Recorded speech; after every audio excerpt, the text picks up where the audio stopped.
반갑습니다, 여러분. 서로 인사 나누시기 바랍니다. 잘 오셨습니다. 반갑습니다.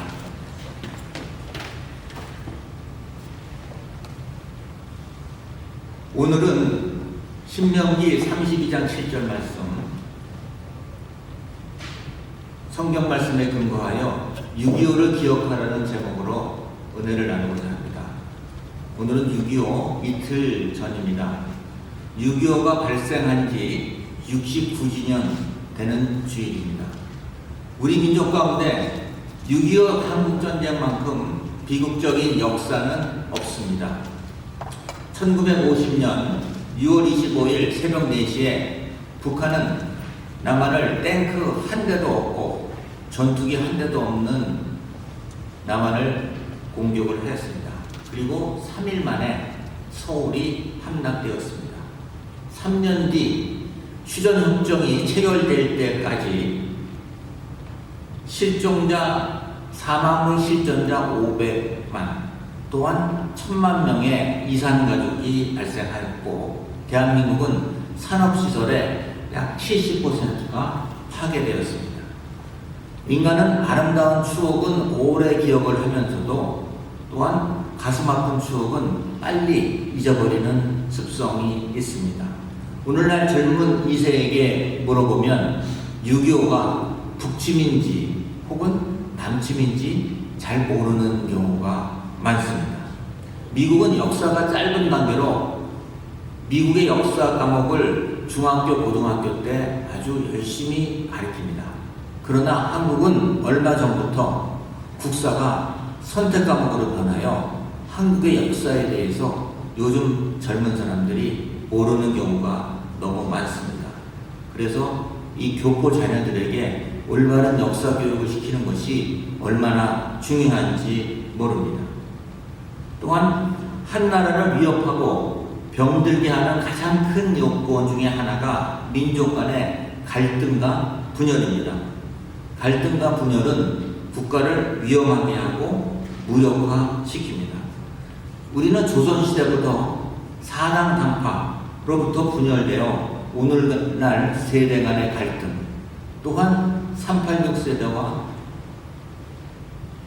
구시대 간의 갈등, 또한 진보와 보수로 나누어져 있습니다.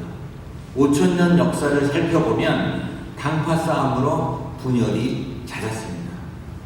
외국인들이 가장 좋아하는 한국 음식 중에서 뽑힌 것이 비빔밥입니다. 여러분들 혹시 이 비빔밥의 역사에 대해서 아시는지요? 옛날에 나라가 분열하여 당파 싸움이 계속됐을 때 이것을 해결하려고 임금님들이 여러 가지 정책을 써봤으나 아무런 효과가 없었습니다. 그래서 제사를 지내고 남은 음식을 가지고 비벼서 자손들이 나누어 먹게 했습니다. 조상과 일심동체가 되어 한마음으로 살아가는 뜻입니다.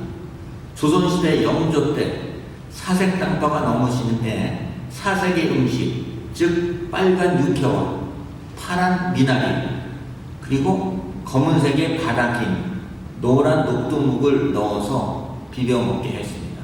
이 음식을 사색 음식 혹은 탕편반이라고 했습니다. 이것이 비빔밥의 유래인 것입니다. 오늘날 우리나라는 갈등과 분열, 또한 파벌, 사색당파, 학연, 지연 등으로 뿌리는 아주 깊습니다. 이 갈등은 지연과 학연을 넘어서 세대 간의 갈등으로 증폭되고 있습니다. 이러한 현상을 가장 좋아하는 나라가 북한입니다. 북한은 남한을 갈등하게 하고 분열시켜서 약화시키는 최대의 전술이며 목적입니다. 오늘날 남한의 많은 사람들이 북한을 짝사랑하고 장밋빛 환상을 가지고 있는 것이 문제입니다. 남한의 주적은 누구입니까? 어느 날부터 남한의 주적이 애매모호해졌습니다. 과연 주적이 북한에서 미국이나 일본으로 바뀌어져 있는 것 같습니다. 북한은 6.25 때 가졌던 적화통일의 그 야망을 아직도 포기하지 않고 있습니다. 전 세계가 핵 개발을 하여 북한을 가장 염려하고 있을 때 대한민국 사람들은 천하태평입니다. 그리고 해외여행을 그 해에 제일 많이 다녀왔습니다. 너무 안이한 생각을 가지고 있지 않나, 좀 아이러니한 생각을 갖게 되었습니다. 여기에 김춘배 장군 육군사관학교 교장이었습니다. 그분이 한 말씀을 소개드립니다. 젊은 사람들이요, 여러분들은 우리 50대, 60대가 겪었던 아픔을 얼마나 알고 있습니까? 그들은 조국을 위하여 얼마나 많은 땀과 눈물을 흘렸는지 아십니까? 5.16 혁명 이후 미국은 박정희 대통령을 인정하지 않았습니다. 그래서 미국이 주둔 원조도 중단했고요. 또한 미국은 우리나라가 소비재 산업부터 시작을 해서 이 철강이라든지 기관 산업으로 가기를 원했지, 우리나라가 포항제철이라든지 이러한 큰 중화업을 하는 것을 원하지 않았습니다. 그래서 박정희 대통령이 미국에 방문을 했을 때 케네디 대통령은 만나주지도 않고 문전박대를 했습니다. 그래서 박정희 대통령은 눈물을 흘리면서 다시 고국으로 돌아가야만 했습니다. 이때에 대한민국 정부에서 눈을 돌린 것이 독일입니다. 독일은 우리나라와 같이 남과 북으로 갈려져 있었고 또한 동서로 갈려져 있습니다. 그래서 이때 큰일을 한 사람이 중앙대 교수로 있었던 백영훈 교수인데요. 그분이 자기 은사의 스승인 에르하르트 독일 총리와 연결을 해서 눈물로 호소를 합니다. 그래서 우리나라는 약 1억 5천만 마르크의 차관을 얻습니다. 당시 독일은 서독에서 필요한 간호부와 간호사와 간부를 보내주고 그들의 봉급을 담보로 우리나라에게 차관을 줬습니다. 이때 서독에 도착한 간호사들은 뿔뿔이 흩어져서 시체를 닦았고요.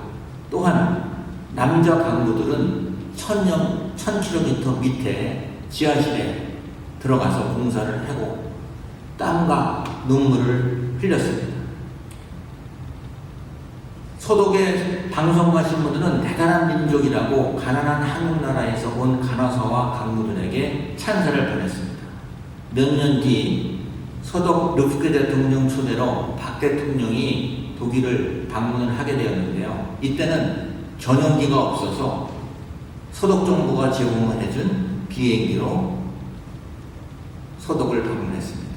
그리고 아까 소개한 그 백영훈 교수는 비행기를 타고 비행기 나오는 기내식이 돈 주고 사는 줄 알고 자기는 못 먹고 안 먹고 굶고 갔답니다. 그런데 나중에 그것이 무료로 제공되는 것을 알고 그때부터는 자기가 돌아올 때는 마음껏 먹었다는 그 기사가 있습니다. 또한 대통령이 왔다는 소식에 많은 간부와 간호사들이 모여들었습니다.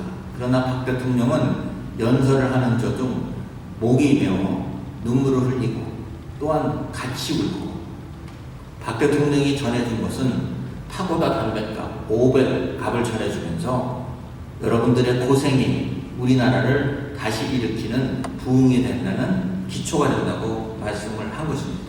한국은 그 당시에 120개국 유엔에 참석한 나라들 중에서 가장 가난한 나라 중에 하나였습니다. 필리핀이 국민소득 170불, 태국이 220불, 우리나라는 70불이었습니다. 그리고 64년도에 100불이 될 때까지 단군 이래로 약 5,000년이라는 세월이 흘렀습니다. 그래서 우리 누님이나 어머님들이 수출 품목 인호는 머리카락을 잘라서 그것을 가지고 생모를 수출을 하였고요. 또한 전국에 쥐잡기 운동이 벌어졌습니다. 그 쥐털로 일명 코리안 밍크를 만들어 가지고 우리가 외국에서 팔아서 1965년에 1억 불 수출탑을 달성을 했습니다. 한국이 1억 불을 수출해 세계가 놀랐고 한강의 기적이라고 하는 병의적인 눈빛으로 우리를 바라봤습니다. 혹시 동영상 한번 부탁드릴까요? 저 사진을 보시면 왼쪽 사진은 한강이 폭파됐을 때 남쪽으로 피난가는 사진이고요. 오른쪽 사진은 오늘날 우리 대한민국의 모습입니다. 한강의 기적과 라인강의 기적은 질적 양쪽으로 자체가 틀립니다. 라인강은 원래 독일은 1차 대전, 2차 대전 당시에 벌써 탱크, 군함, 비행기를 만들어 본 경험과 노하우가 있었던 국민입니다. 그들은 세계 최강의 국가였던 사람입니다. 다시 복원된 것 뿐입니다. 우리나라는 자동차 한 대 만들 수 없는 상황이었습니다.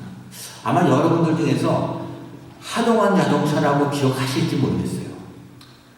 제가 어렸을 때 그 현대 포니가 나오기 전에 하동환 씨가 그 미군 부대에서 나온 그 폐차를 가지고 그 드럼통을 갖다가 겉표지를 해가지고 버스를 만들었습니다. 하동환 자동차라고. 그래서 그것이 서울 시내에 많이 운행을 하고 있었습니다.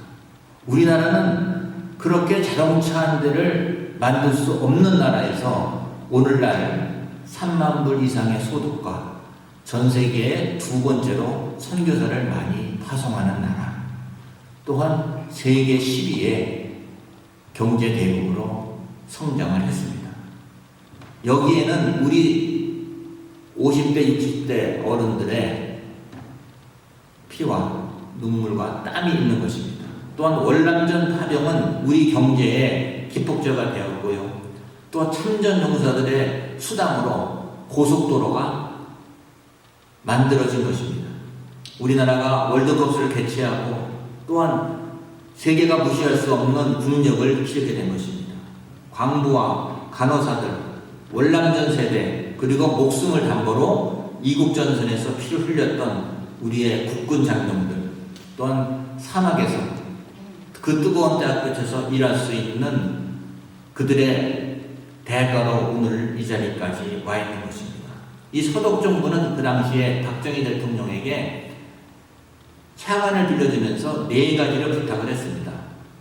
독일의 아우토반을 보여주면서 가서 경부고속도로를 세워라. 두 번째로 폭스바겐을 보여주면서 자동차 산업을 육성을 시켜라. 또한 세 번째로 자동차 산업을 육성을 시키려면 철이 있어야 된다. 철강을 제철소를 건립을 해라. 그리고 마지막으로 일본과 국교를 정상화해라. 이 4가지 조건을 했는데요. 박 대통령은 앞에 3가지는 다 수긍했는데 일본과 국교를 정상화하라는 것에는 화를 냈다고 합니다. 그럴 때에 그 교수의 스승이었던 에르하르트 총리는 불란서와 독일은 40번 이상을 싸웠다고 합니다. 그런데 아제나와 총리하고 드골하고 가서 악수를 함으로써 우리는 서로 공동의 그 윈윈 작전을 폈다는 겁니다. 독일은 전투에서는 항상 프랑스를 이겼는데 전쟁에서는 항상 졌다는 거예요. 싸움에서는 이겼지만 외교에서는 졌다는 얘기입니다. 하나님께서 이스라엘에게 과거에 애굽에서 종살이 했던 것을 기억하고 40년 강화 생활을 기억하라고 얘기를 하고 있습니다. 역사는 되풀이 됩니다. 오늘 본문에서 옛날을 기억하라라고 얘기합니다. 그래서 미국에서 애국심을 부추기는 말 중에서 알라모를 기억하라. 여러분 기억하실 겁니다. 이 알라모는 그 이후에 2차 대전 때 진주만을 기억하라라는 표어로 다시 재생산됩니다. 19세기 초 텍사스는 멕시코 땅이었습니다. 이 땅에 거주한 미국인들은 다 자유롭게 살기를 원했습니다. 1835년 멕시코가 스페인으로부터 독립을 하자 텍사스에 있었던 미국인들도 독립하기를 원했습니다. 이때 샘 휴스턴 장군이 텍사스 독립의 총사령관으로 세우고 독립을 위해서 노력을 했습니다. 그러나 산안토니오 지방에 있는 알라모 성당에서 거기에 있었던 200명의 미국 사람들과 4,000명의 멕시코만의 싸움에서 12일간을 버티다가 결국 모두 전사하고 합니다. 이 얘기를 들은 샘 휴스턴 장군은 알라모를 기억하라라고 미국 국민한테 얘기를 하고 있으면서요, 지금도 차에 스티커를 붙이고 다닙니다. 오늘은 유교가 주는 3가지 교훈을 알아보겠습니다. 우리는 첫 번째로 하나님의 도우심을 기억해야 합니다. 미국이 참전하게 된 것도 그냥 참전하는 것이 아니었습니다. 6.25는 한국 민족에게 비극의 날이었습니다. 3일 만에 서울이 함락되고 부호도 부산으로 피난을 가야만 했습니다. 저 사진에서 본 것 같이 피난을 간 사람은 그나마 다행이었습니다. 대한민국 운명이 풍전등화와 같았습니다. 특히 한국으로부터 구원을 요청하는 전문이 미국 트루만 대통령에게 도착을 했습니다. 이때 트루만 대통령은 잠자리에 들었다가 다시 깨어나 방안을 왔다 갔다 하면서 고민에 쌓였습니다. 중대한 결정을 해야 합니다. 그는 엎드려 기도를 했습니다. 만약에 참전을 한다면 미국 청년들이, 많은 사람들이 목숨을 버려야 했습니다. 한반도의 운명이 좌우됩니다. 그는 결정을 내렸습니다. 남한이 공산처에 들어가는 것을 용서할 수가 없다. 한국이 전쟁에서 미군이 참여하는 것은 민주주의를 수호하는 것이다. 6.25가 쉽게 미군이 참전한 것이 아니었습니다. 한 정치가가 밤새껏 기도하는 가운데 내려진 결정이었습니다. 오늘날 수많은 한국 국민들은 그 은혜를 잊지 말아야 합니다. 그런데 몇 년 전 우리가 인천에서 그 메가다 동상을 철거한다는 얘기가 흘러나왔습니다. 이 얘기를 들은 그 당시 힐러리 국무장관은 만약 그 동상이 철거된다면 미국한테 보내라. 우리가 그 동상을 다시 건립하겠다. 우리는 미국의 은혜를 잊지 말아야 합니다. 두 번째로 하나님의 축복에 감사해야 됩니다. 유엔군이 한국군에 참전한 것은 기적 중에 기적이었습니다. 북한이 3일 만에 서울을 점령을 하고 승리에 취한 나머지 한 가지 실수를 합니다. 3일 만에 서울을 점령을 하고 3일 동안 공격을 안 하고 승리의 축제에 잠겨 있었습니다. 그 당시 남한을 통치하고 있는 공산당원 중에 한 분은 박헌영이었습니다. 박헌영은 김일성에게 서울만 함락하면 남한에 있는 공산주의자들이 전부 일어나 민중분기가 일어나서 곧 남한은 함락된다. 만약에 그 당시에 3일 동안 머물지 않고 계속 부산으로 진격을 하였다면 미국이 도착하기 전에 우리나라는 어떻게 됐는지 장담할 수 없었습니다. 이러한 실수 때문에 박헌영은 추후에 숙청을 당합니다. 기적 가운데 하나가 유엔군 파견입니다. 유엔군이 창설된 이후 세계 16개국 국가의 군인들이 참전을 하였는데요. 이 땅에 와서 많은 사람들이 목숨을 잃고 불구가 되었습니다. 유엔군이 창설된 이후로 우리가 분쟁 지역에서 그것을 해결하기 위해 주둔한 적은 있으나 한민족 간의 싸움에서 참석한 일은 처음이었습니다. 또한 여기에는 숨겨진 이야기가 있습니다. 그 당시에 우리는 부산 그 경상남도밖에 없었는데요. 이승만 대통령의 부탁으로 부산에 있었던 목사님들이 밤새 철야 기도를 했습니다. 하나님이여 이 민족을 도우소서. 하나님이여 이 나라를 구원하소서. 하나님이여 우리에게 축복을 내려주옵소서. 이렇게 철저하게 기도한 다음날 유엔 안전보장 이사국에서 투표를 하게 되었는데요. 이때 소련이 거부권을 행사하면, 한 나라라도 거부권을 행사하면 유엔군 파견은 취소가 됩니다. 그런데 소련 대포부 사람이 유엔 본부에 가기 위해 차를 타고 가는 순간 그 차가 고장이 나서 서버렸습니다. 그래서 이렇게 저렇게 고치다가 늦게 유엔 본부에 참석을 했는데요. 그때는 벌써 소련의 불참으로 소련의 참여 없이 만장일치로 유엔군 파견이 결정되는 결과가 나타났습니다. 하나님의 도우심이 없이는 이루어질 수 없는 얘기입니다. 믿음은 바라는 것의 실상이요 보이지 않는 것의 증거인 것입니다. 하나님은 명예를 소중히 여기시고 또한 하나님 되심을 증거하시는 벌입니다. 결코 하나님을 의지하는 나라를 버리지 않으시고 그 나라를 통해 하나님 대상을 보여주시는 것입니다. 마지막 세 번째로 우리는 용서하되 잊지는 말아야 합니다. 예루살렘 북쪽에는 나치에게 희생된 유대인 추모 기념관이 있습니다. 그 출구에는 망각은 멸망에 이르지만 기억은 구원의 길이라. 또한 아우슈비츠보다 더 무서운 것은 아우슈비츠를 잊는 것이라는 것입니다.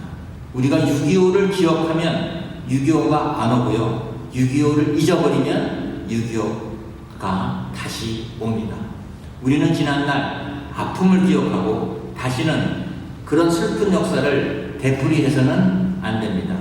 우리나라가 중국처럼 공산화될 수 있었음에도 불구하고 공산화되지 않은 것은 하나님의 은혜이며 축복인 것을 기억해야 합니다.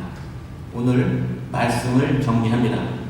대한민국 5,000년 역사상 우리가 중국에 편입되지 않고 가장 가난한 나라에서 세계 10위에 경제적으로 우뚝 쓴 것은 하나님의 축복임을 알아야 합니다. 또한 미국의 원조를 받던 나라에서 제3세계에 원조를 주는 나라는 대한민국이 유일합니다. 3일 전 6.25 전쟁을 한미전쟁이라고 하여 중국은 우리나라에 침공을 하였습니다. 그러한 중국 대표 시진핑이 북한의 김정은을 만나 정상회담을 하였습니다.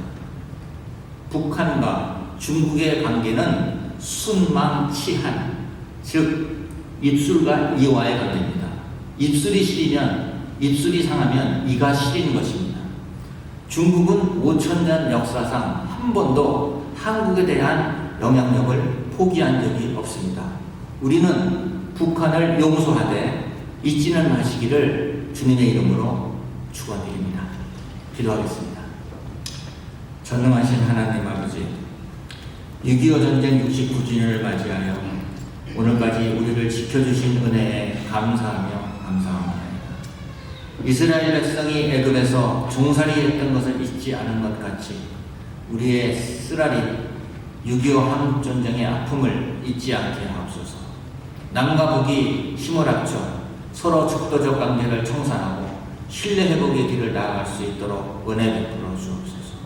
나라를 위하여 목숨을 바친 애국 용사들의 영혼을 구원하옵소서. 모든 기도 주 예수님 이름으로 기도드렸습니다.